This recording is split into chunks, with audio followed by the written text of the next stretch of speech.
बिस्मिल्लाहिर्रहमानिर्रहीम, अस्सलाम वालेकुम। प्रोग्राम पब्लिक वॉइस में खुशामदीद। मैं हूं आपका मेज़बान हमज़ा इश्तियाक। नाज़रीन, इकबाल ने एक शेर बोला था, फ़ारसी का शेर, कौमे फ़रोख्तंद वचा अर्ज़ा फ़रोख्तंद। ये उस वक्त उस शेर का मिसरा था जब राजा गुलाब सिंह को अंग्रेज़ों ने 1846 में मशहूर ज़माना बल्कि बदनाम ज़माना एक मुआहदा हुआ था, मुआहदा अमृतसर। मुआहदा अमृतसर में कश्मीर को बेच दिया गया था राजा गुलाब सिंह को महज 75 लाख रुपए के एवज। उस वक्त ये जो है शेर का मिसरा बोला गया था, जिसका मतलब ये था, जिसका मफहूम ये था कि कौम बेच दी, वो भी इतनी सस्ती बेच दी। ये वक्त तो वो था जब कश्मीर को बेचा गया, मगर आज के ऊपर भी, ये आज के हालात के ऊपर भी ये मिसरा बिल्कुल सही अक्कासी करता है उन हालात की जहाँ पर पाकिस्तान इस वक्त खड़ा हुआ है। पाकिस्तान की पूरी कौम, पाकिस्तान की पूरी गैरत और इनकार करने की जुर्रत भी IMF को दे दी गई है। ये पूरी कौम उसके आगे बेच दी गई है इस हवाले से कि जब भी IMF हमारे ऊपर कोई नई पॉलिसी लागू करता है, कोई नए टैक्सेस लगाने के बारे में बात करता है, किसी की कीमत बढ़ाने के बारे में बात करता है, कभी पेंशन ख़त्म करने की और कभी पेंशन बढ़ाने की बात करता है, तो हम मनो इन तस्लीम कर लेते हैं। उसकी वजह यही है कि हमने अपने हाथ पांव बांध कर बिल्कुल अपने आप को सरनिगू कर लिया है IMF के अहकामात के आगे। IMF हमें जिस तरह चाहता है वैसे घसीटता है और ऐसे अजदहे की तरह रोज जकड़ रहा है, जिससे वो हमारे सांस भी निचोड़ रहा है, जिससे वो हमें ऐसी रोटी तो दे रहा है कि हम खाते पीते रहें, लेकिन हमसे हमारी आज़ादी छीन रहा है। हमें ऐसी जेल में बंद कर रहा है जहां पर हम आज़ादी से सांस तो ले सकेंगे लेकिन कोई बात नहीं कर सकेंगे, अपनी मर्जी की कोई भी हिकमत अमली नहीं बना सकेंगे। और इस वक्त पाकिस्तान की तमाम हुकूमत, पाकिस्तान की तमाम अशराफिया, पाकिस्तान का तमाम निज़ाम हुकूमत मुकम्मल तौर पर IMF के कंट्रोल में चला गया है। ये बात मैं इसलिए कर रहा हूँ कि IMF मज़ीद 200 अरब रुपये के टैक्सेस का इजाफा करने के बारे में सोच रहा है और वो पाकिस्तान के ऊपर ये हिकमत अमली जल्द ही लागू कर देगा। ये ऐलान होगा और हम जैसी जो भेड़ बकरियां हैं, जो आवाम है, वो उस टैक्स की पादाश में जो एक सज़ा मिलेगी वो उसको भरपूर तरीके से अदा करती रहेगी। और ये टैक्सेस ख़त्म नहीं होंगे। या तो ये सिर्फ 200 अरब रुपये के टैक्सेस लग के हालात बेहतर हो जाएं तब भी बात ठीक है। ये हालात बेहतर नहीं होंगे, हमें 200 से 400 और फिर 600 अरब रुपये के टैक्सेस भी अदा करना होंगे, क्योंकि इससे गुज़िश्ता जितने भी हमने टैक्सेस अदा किए हैं पाकिस्तान के हालात बेहतर नहीं हुए। हम उस चक्की में पिसते जा रहे हैं। अवाम जो है वो भेड़ बकरियों की तरह चारी जाती है, लेकिन इसकी सुनवाई नहीं होती, इसके असल इशूज़ के ऊपर कोई बात नहीं करता। सियासत की खींचा तानी, सियासत की रस्साकशी, मुफादात की सियासत, कभी कौमी असम्बली, कभी पंजाब की सियासत, तमाम अपनी जगह पर।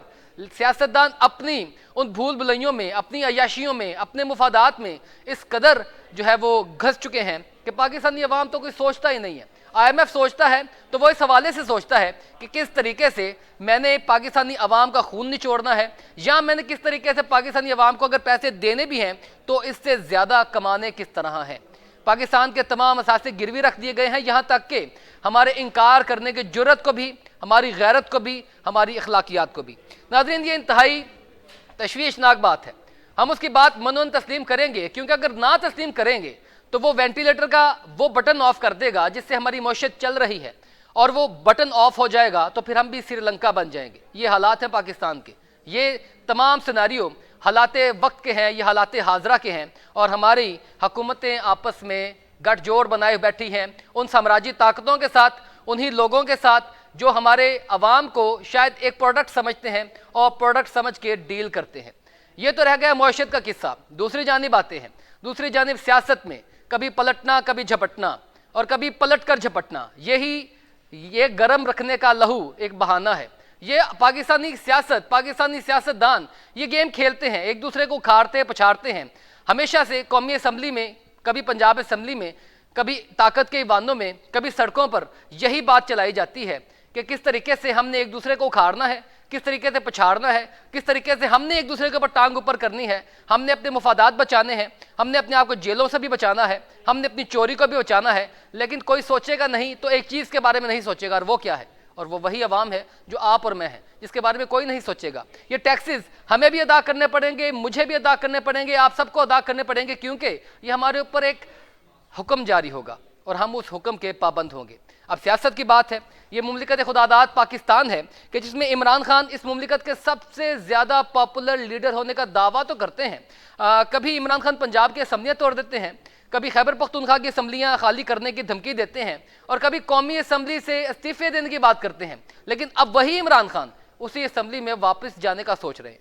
वो क्यों सोच रहे हैं, ये इसके ऊपर मजीद गुफ्तगू होगी, क्योंकि सोचना वो अपनी सियासत को बचाने के लिए अपनी बका की जंग लड़ रहे हैं, पाकिस्तानी अवाम की जंग नहीं लड़ रहे। ये जो लोग ये समझते हैं कि शायद ये हमारी जंग होगी, तो फिर हम क्या कह सकते हैं? अगर वो ऐसा सोच सकते हैं तो आने वाले वक्त और हालात ही ऐसा साबित करेंगे। लेकिन छोटे कायद हमारे वज़ीर आज़म मियाँ मोहम्मद शहबाज शरीफ, उनकी हालत भी बहुत पतली हो चुकी है और इनके ऊपर भी जो है काबिल रहम उनकी हालत हो चुकी है। रहम आता है कि वो भी अब तहरीक इंसाफ जब असम्बली में वापस जाएगी तो उनकी हुकूमत किस तरह चल पाएगी। वो तो पहले बिल्कुल एक खाली ग्राउंड का जिस तरह फ़ायदा ले रहे थे, अगर इमरान खान असम्बली में वापस चले जाते हैं और असम्बली में वापस जाने के बाद उनकी अकली हिकमत अमली यही है कि वो सदर मुमलिकत के ज़रिए वज़ीर आज़म को एतमाद का वोट लेने का कहेंगे। जब एतमाद का वोट नहीं लिया जाएगा तो यकीनी तौर पर वज़ीर आज़म शहबाज शरीफ साहब वज़ीर आज़म नहीं रहेंगे। एक मरतबा फिर ये वक्त की चक्की घूमेगी और फिर से अब तो हम सोच रहे हैं कौन निगरान वज़ीर आला होगा, फिर हम सोच रहे होंगे कौन निगरान वज़ीर आज़म होगा। यही होने वाला है, क्योंकि ये सियासत है और सियासत के सीने में कोई दिल नहीं होता। ये पाकिस्तानी अवाम के साथ, पाकिस्तानी अवाम के कंधों पर चढ़कर एक चीज़ बना तो ली जाती है, नारे तो पाकिस्तानी अवाम लगाती है, ये कंधों पर चढ़कर ये जो स्ट्रक्चर तैयार किया जाता है, हम लीडरान को समझते हैं कि हमारे मसीहा बन के सामने आएंगे, लेकिन नहीं, ये अपने अपने मफादात की सियासत में कुछ भी करने के लिए कर गुजरते हैं। अब बात यह है कि सियासत का रुख जो है, इमरान खान साहब ने पंजाब में बड़ी मकबूलियत के साथ अपनी इनिंग्स प्ले की, उसके बाद खैबर पख्तूनख्वा की बारी है और बल्कि खैबर पख्तूनख्वा से भी पहले विफाकी हुकूमत को एक बड़ा झटका भी मिल सकता है।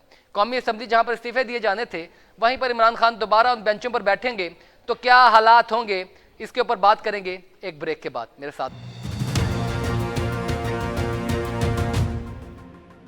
Welcome back viewers.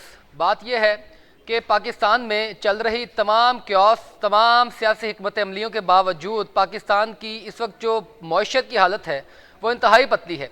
हमारे दोस्त ममालिक ने यह बात तो की है कि हम रोल ओवर भी कर देंगे कर्जे, पाकिस्तान को मज़ीद इमदाद भी मिलेगी। हम जनीवा से बगलें बजाते हुए वापस आए कि हमने रेस्क्यू कर लिया है इस मईशत की हालात को, पाकिस्तान को डिफ़ॉल्ट करने से बचा तो लिया है, मगर फिर भी तलवार अभी तक लटक रही है, क्योंकि वो वादे, वो तमाम बातें, जो पैसे हमें मिलने थे वो अभी तक मिले नहीं हैं। वो तमाम जो चीज़ें हैं अभी तक पाकिस्तान के बैंकों में नहीं आई, जिसकी वजह से हम अभी डिफ़ॉल्ट के ख़तरे से उस तरह निकले नहीं हैं जिसकी हम यकीन दहानी कराते हैं या जिसको हम समझते हैं कि इस वजह से पाकिस्तान बच जाएगा।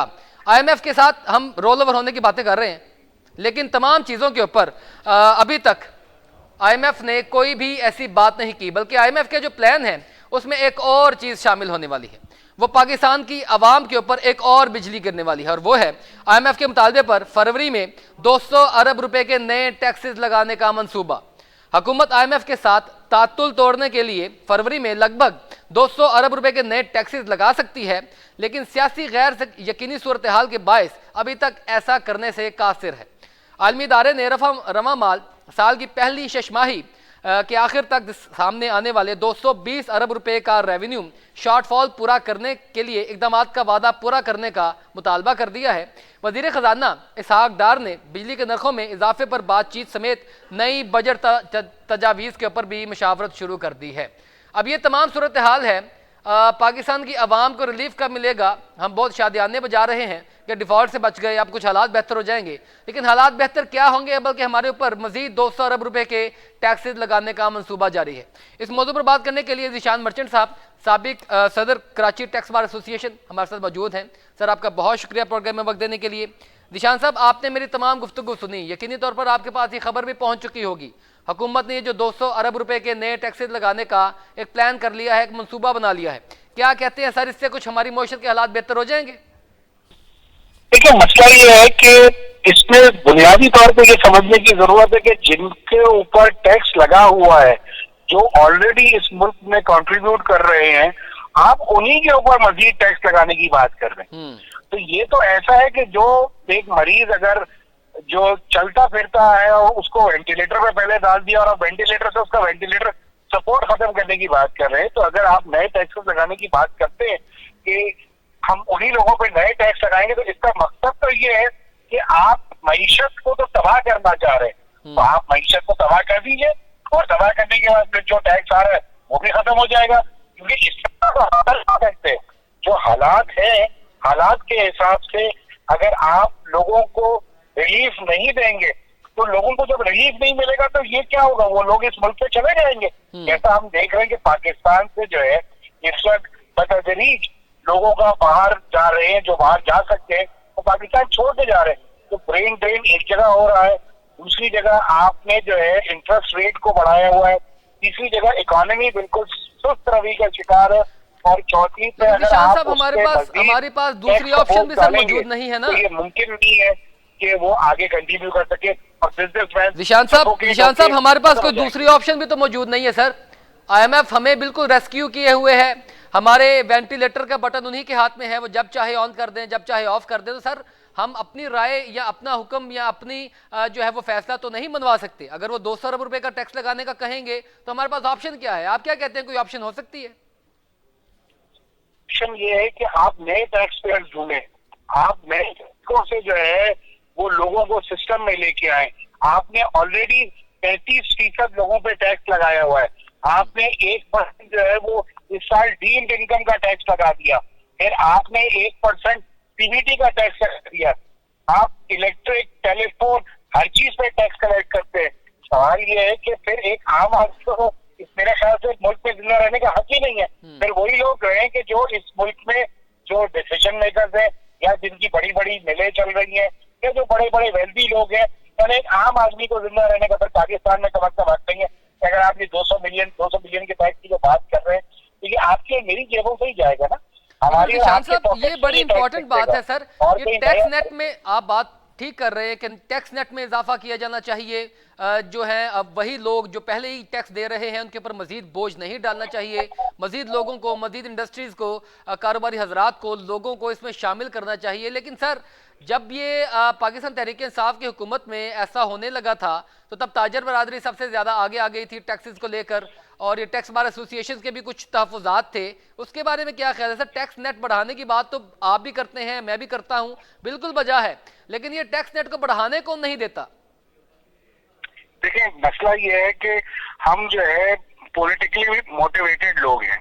होता ये है कि इस वक्त पाकिस्तान में ताजिर बरादरी टैक्स नहीं देती माजरत के साथ, और वो जो टैक्स उनका टेलीफोन और इलेक्ट्रिक पे कट जाता है वो वही टैक्स देते हैं। सिमिलरली आपने एग्रीकल्चर को सूबाई लेवल पे डालकर उस पर टैक्स खत्म कर दिया, एग्रीकल्चर का कोई टैक्स नहीं मिलता।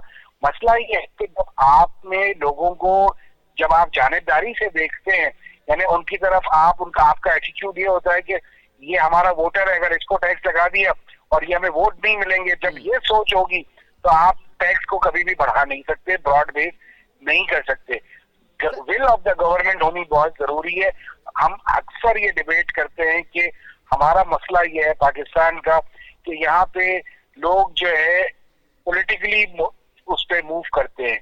अब अगर ताजिर तबके से टैक्स ले लिया तो वोट बैंक खत्म हो जाएगा, इसलिए उसका टैक्स हटा दिया। सर यहाँ तक कि पार्टी फंड भी कम हो जाएंगे सर, लेकिन उसी टैक्स को फिर उन्होंने खत्म भी कर दिया। प्रेशर था, जो भी था, लेकिन अगर हम उसे रेजिस्ट करते तो वो टैक्स में अच्छा खासा इजाफा हो जाता। तो इसका मतलब है कि हम, हमारी विल जो है वो पॉलिटिकली मोटिवेटेड है। सोल्यूशन क्या है? हुकूमत ने तो टैक्सेस लगाने हैं, अब वो बराह रास्त लगाएगी, डायरेक्ट टैक्सेस लगाएगी या इनडायरेक्ट टैक्सेस लगाएगी? जिस तरह आप बात पहले कर रहे हैं कि ताजरान के ऊपर टैक्स लगाया जाता है, वो पसंदीदगी, पार्टी, सियासी वाबस्तगी, ये तमाम चीज़ें, तो फिर हुकूमत के पास ऑप्शन कोई नहीं बचता, वो इनडायरेक्ट टैक्सेस लागू कर देती है। जब इनडायरेक्ट टैक्सेस लागू होते हैं तो वो ताजर तबका, कारोबारी हजरात के ऊपर भी उतना ही इफेक्ट पड़ रहा होता है, और जो आम तबका होता है वो भी उतना ही इफेक्ट हो रहा होता है। हालांकि ये तो इस तरीके से होना चाहिए कि जो ताजर तबका है उसको जो है टैक्स नेट में ज़्यादा जो है वो पे किया जाना चाहिए, लेकिन पाकिस्तानी अवाम के ऊपर भी इस तरह टैक्सेस लागू हो जाते हैं तो वो पाकिस्तानी अवाम जो है मुतनफ़र हो जाती है तमाम टैक्स सिस्टम से। देखिए होता ये है कि जब आप इनडायरेक्ट टैक्सेस लगाते हैं, इनडायरेक्ट टैक्सेस रिग्रेसिव होते हैं, ये अमीर और गरीब का फर्क नहीं देखते, ये जो कंज्यूम कर रहा होता है ये उस पर लगता चला जाता है। अब इसकी मिसाल ये है, एक छोटी सी एग्जांपल समझाने के लिए कि अगर डबल रोटी पर टैक्स इनडायरेक्टली लग जाता है तो आदमी खरीदेगा तो भी उतना ही टैक्स देगा, और गरीब आदमी खरीदेगा तो भी वो उतना ही टैक्स देगा। सर मेरा भी पॉइंट यही था। इस टैक्स को सही टैक्स नहीं समझा जाता। जो जितना कमाए वो उतना टैक्स दे। लेकिन अगेन यहाँ पे होता ये है कि जैसे मैंने आपसे कहा कि हमें अपने अपने इश्यूज को आइडेंटिफाई करना पड़ेगा। हमें ये जो हम पार्शियलिटी करते हैं कि ये हमारा वोटर है इसके ऊपर नहीं लगना चाहिए, ये चीजों से बाहर निकलना होगा और हमें एक कंसेंसस डेवलप करके जो जितना कमा रहा है उससे उतना टैक्स देना बिल्कुल सर, ये जरूरी है। वरना फेवरेटिज्म होगा नहीं ये होनी कि पेट्रोल चाहिए, में सियासी ज्यादा टैक्स लगा वाबस्तगी दिया नहीं होनी जाएगा, चाहिए। अजनास में ज्यादा दूसरी चीजों में टैक्स दिया जाएगा और इसका इम्पैक्ट एडवर्सली एक गरीब आदमी के ऊपर पड़ेगा। निशान साहब, मैं आपकी बात को इंडोर्स करता हूँ, ये सियासी वाबस्तगी नहीं होनी चाहिए, लेकिन अगर सियासी वाबस्तगी नहीं होगी तो ये तमाम सियासी लोग फिर क्या करेंगे? ये इन्हीं लोगों की पार्टी फंड के साथ हुकूमतें बनाते हैं। पार्टी फंड जो है इनकी सियासी जमातों को चलाने के लिए। ये तमाम सिस्टम तो वाकई बहुत बहुत सीधा हो चुका है, हम पहले ही बात करते हैं। लेकिन इंपॉर्टेंट ये है कि अब ये टैक्सेस तो लागू होंगे। जब ये टैक्सेस लागू होंगे तो हुकूमत के पास फिल वक्त क्या ऑप्शन अवेलेबल होगी? वो डायरेक्ट लगाएगी टैक्सेस या इनडायरेक्ट लगाएगी? इसका गवर्नमेंट का डायरेक्ट टैक्सेस का तो कोई ऑप्शन नहीं है, ये इनडायरेक्ट टैक्सेस ही लगेंगे और अनफॉर्चुनेटली इन्फ्लेशन बढ़ेगा, इससे गरीब आदमी मजीद पिस जाएगा और महंगाई बढ़ जाएगी। और इसका इम्पैक्ट यही होगा कि जो भी इनडायरेक्ट टैक्स लगता है कोई, तो वो पास ऑन कर दिया जाता है एक आम आदमी पे। तो इंडस्ट्रियलिस्ट पे तो कोई इतना फर्क नहीं पड़ेगा, वो आपसे और हमसे वसूल करके गवर्नमेंट को दे देगा। लेकिन at the end of the day तनख्वाहदार आदमी तबका, मजदूर तबका, ये इनकी पहुंच से बहुत सारी चीजें इनकी दस्तरस से बाहर हो जाएंगी और एक मुल्क में महंगाई का तूफान आएगा। निशान साहब, आप देखें ना, आप कराची टैक्स बार एसोसिएशन के साबिक सदर रह चुके हैं, आप इतनी बड़ी उस तमाम तंजीम के जो है वो प्रेसिडेंट रहे हैं, आप तो इस तमाम मामला को गहराई से जानते भी हैं, देखते भी हैं। सर, अगर आप लोग हुकूमत को कंट्राडिक्ट नहीं करेंगे, कोई सिफारिशात नहीं देंगे, कोई फर्दर तजावीज़ नहीं देंगे, तो फिर तो सर हम आम लोग तो पिसते ही रहेंगे। आप टैक्स सिस्टम को बेहतर तरीके से समझते हैं, आपको तजावीज़ लेकर गए हैं हुकूमत के पास? हर साल कराची टैक्स बार एसोसिएशन जो है अपने बजट प्रपोजल जो है वेल इन टाइम गवर्नमेंट को पेश कर देता है, जिसमें न सिर्फ टैक्स रेवेन्यू कैसे ज्यादा कलेक्ट किया जा सकता है उस पर तजावीज होती है, बल्कि जो टैक्स कानून में जो सुकुम है उसको ठीक करने के ऊपर भी तजावीज होती है। बट अनफॉर्चुनेटली हमारा मसला ये है कि जो गवर्नमेंट ऑफ पाकिस्तान है या एफबीआर जो है वो उसके ऊपर इतने प्रेशर होते हैं तो वो चीजों को सही तरीके से इम्प्लीमेंट नहीं कर सकता। हर चीज का दारो मदार में अगर आपको बताएं कि चाहे वो कोई भी टैक्स बार हो, शमूल कराची टैक्स बार एसोसिएशन के, वो बेइंतहा तजावीज देती है। आज भी हमने एक सेमिनार किया नॉन प्रॉफिट ऑर्गेनाइजेशन के ऊपर, उसमें भी हमने जो है चीफ कमिश्नर साहब को मदऊ किया था और उन्होंने हमारी बहुत सारी बातों से एग्री किया। लेकिन जब तक वो एग्री करके चीजों को इम्प्लीमेंट नहीं करेंगे तब तक नुकसान होता रहेगा। हम हमेशा तजावीज देते हैं, हमने हमेशा कि documentation is the way forward. Sir, उन तजावीज में, उस तमाम तजावीज की एक्सरसाइज में, उसको इम्प्लीमेंट करवाने में बैरियर्स क्या हैं, रुकावटें क्या हैं? ये कि लोग आपके सिस्टम में आने से डरते हैं क्योंकि वो ये समझते हैं कि जब आप टैक्स नेट में आ जाएंगे तो आप ही का ऑडिट होगा, आप ही के ऊपर पेनल्टियां लगेंगी और वो पिछले सारे चीजों को हिसाब किताब खोल के बैठ जाएंगे। गवर्नमेंट को कहीं ना कहीं ये समझना पड़ेगा कि जो सिस्टम में आ रहा है उसे वेलकम किया जाए, ना कि उसके ऊपर ही सारी चीजें रख दी जाए और उसी के ऊपर परेशानियां डाल के। हमें अपने सिस्टम को आसान करना पड़ेगा, टैक्स रेट को कम करना पड़ेगा। जब तक आप टैक्स रेट को कम नहीं करेंगे लोग इस सिस्टम को डॉज देते रहेंगे और जो लोग सिस्टम को डॉज दे रहे हैं जब तक आप उन्हें पकड़ कर मिसाल नहीं बनाएंगे लोग आपके सिस्टम में नहीं आएंगे। क्योंकि हम जो है वो अब बातों से तो समझते नहीं, हमारी आवाम जो है इतनी सख्त हो गई है कि अब वो सिर्फ एक ही जबान समझती है। जब तक आप लोगों को टैक्स सिस्टम को आसान होना चाहिए, अवाम को, बिल्कुल सर, टैक्स सिस्टम को आसान होना चाहिए, ये बात बजा है, लेकिन अवाम का एतमाद कहाँ है हुकूमतों के ऊपर? हुकूमतों के ऊपर एतमाद बनाने के लिए ये उसके लिए क्या तरीकाकार बनाया जाए? ये अभी तक जो है लोग इस चीज़ को तस्लीम ही नहीं करते कि हमारे टैक्सेस जो हैं वो हमारे ऊपर ही लगेंगे, हमारी वेलफेयर के लिए लगेंगे, हमारे स्टेट के लिए लगेंगे। वो तो अभी तक तमाम सारा मामला ये ट्रस्ट इश्यूज़ के ऊपर आके रुका हुआ है। और जिस तरह आपने कहा है कि आसान होना चाहिए, सर किस तरह आसान हो? आप कुछ तजावीज़ यहाँ हमें बताएंगे नाजरीन को भी? देखिए, इसका सबसे आसान तरीका ये कि जो टैक्स लॉ है उसको रिविजिट करने की जरूरत है, टैक्स लॉ को आसान बनाने की जरूरत है। आपको जो है लोगों को, जैसे आप टीवी पे बहुत सारी चीजें दिखाते हैं, आपको लोगों को टैक्स एजुकेशन देनी पड़ेगी। आपको लोगों को बताना पड़ेगा कि टैक्स, जैसे आप कमाते हैं वैसे आपकी जैसे कॉन्स्टिट्यूशनल राइट्स होते हैं वैसे ही आपकी कॉन्स्टिट्यूशनल ऑब्लिगेशंस भी होती हैं। जिस तरह से किसी इंसान को जिंदा रहने के लिए हवा की जरूरत होती है, इस तरह से मुल्क को चलाने के लिए टैक्स की जरूरत होती है। तो ये लोगों के अंदर आप जब तक ये अवेयरनेस क्रिएट नहीं करेंगे ये चीज नहीं हो सकती। इसी तरीके से गवर्नमेंट को एक स्टेप कदम आगे पहले गवर्नमेंट को बढ़ाना पड़ेगा, उन्हें फैसिलिटेशन करनी पड़ेगी लोगों की, उन्हें बताना पड़ेगा कि जो सिस्टम में आएगा हम उन्हें बेजा तंग नहीं करेंगे। जैसे कोविड के टाइम पे गवर्नमेंट ऑफ पाकिस्तान ने जो है पिछले कई साल से लोगों के फंसे हुए रिफंड विशाल साहब माजरत के साथ सर एक बात से आपको टोक रहा हूँ, टोक नहीं रहा बल्कि यहाँ पर एक बात ऐड ऑन करता जा रहा हूँ। वो ये है कि बहुत सी आवाम मैंने ऐसी भी देखी है, मेरे समेत कई लोग ऐसे होंगे, आप जानते भी होंगे, जो टैक्स सिस्टम को समझते भी हैं। वो समझते हैं कि वाकई एक रियासत को चलाने के लिए, एक मुल्क को चलाने के लिए, निज़ाम हुकूमत को चलाने के लिए, हमारी वेलफेयर के लिए टैक्स बहुत ज़रूरी है। जिस तरह आपने ऑक्सीजन वाली बात की है, वाकई टैक्स बहुत बहुत ज़रूरी है। लेकिन सर ये ट्रस्ट इशू जो आवाम का है कि हमारे टैक्स का पैसा सलामत रहेगा, महफूज रहेगा और हमारे ऊपर ही लगेगा, असल मसला यहाँ पर आकर जो है वो ख़राब होता है। अवाम को बिल्कुल भी एतमाद नहीं किसी की भी हुकूमत के ऊपर कि हमारा पैसा जो है टैक्स का पैसा वो महफूज होगा। इसके लिए किस तरह अवेयर किया जाए, क्या किया जाए, क्या इकदाम उठाए जाएं हुकूमत की जानिब से? मुझे बताइए कि मैं अपने टीवी शोज में बैठकर क्या बात करूं जब अवाम को एतमाद ही ना हो।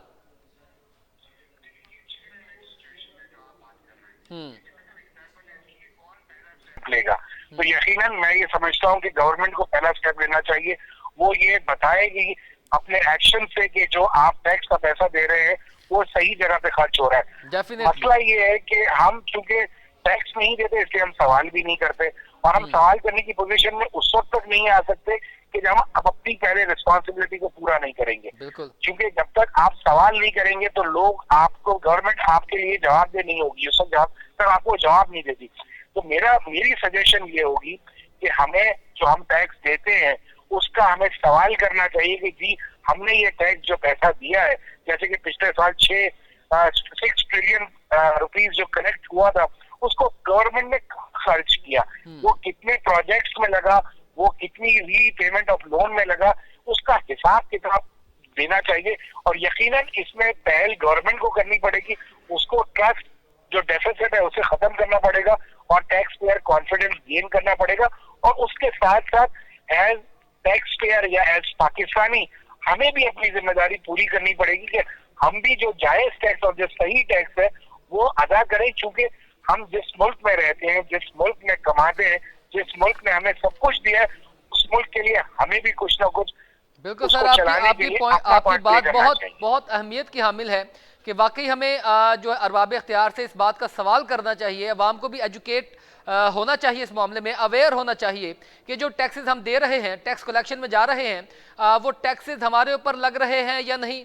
अगर नहीं लग रहे तो कहाँ लग रहे हैं, कम से कम उन टैक्स का पैसों का हिसाब तो मांगा जाए। लेकिन टैक्स के पैसों का हिसाब मांगने के लिए सर किसको कहा जाएगा, कहाँ खत लिखा जाएगा, क्या तरीकाकार अपनाया जाएगा? एक आम आवाम की आवाज़ उस तरह सुनी जाएगी? किस कोर्ट को, किस अदालत को, किस इंतजामिया को, किस सियासतदान को, किस पार्लियामान को हमें पूछना पड़ेगा? सर ये भी थोड़ा आगाह कर दीजिए कि आप तो ये सवाल गवर्नमेंट से ही करेंगे। जैसे कि एक पाकिस्तान में पीएम पोर्टल बना हुआ है, उस पर आप जो भी शिकायत दर्ज करते हैं उसका फौरन जो है उसका रिस्पांस आता है। तो यकीनन हमें कहीं ना कहीं सवाल करना चाहिए अपने ही लीडरान से जिनको हम इलेक्ट करते हैं।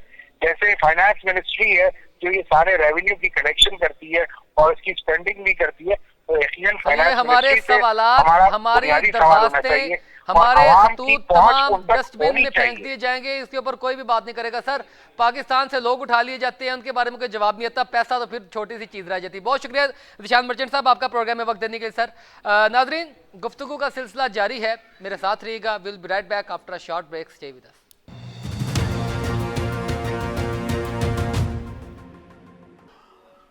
वेलकम बैक नाजरीन। पाकिस्तान में सियासत है और सियासत के सीने में दिल नहीं होता, लेकिन सियासतदानों को वो चीज़ें ज़रूर नज़र आ जाती हैं जो बिल्कुल भी आवाम का इशू नहीं होती और अपने मुफादात की होती हैं। पाकिस्तान तहरीक इंसाफ ये दावा करती है कि वह पाकिस्तान की सबसे बड़ी सियासी जमात है, सबसे ज़्यादा मकबूल सियासी जमात है, सबसे ज़्यादा मकबूल लीडर इमरान खान हैं और वो जो फैसला करते हैं वो बिल्कुल अटल होता है, वो बिल्कुल सोच समझ कर करते हैं और आज तक बेहतर से बेहतरीन सियासत करते आए हैं।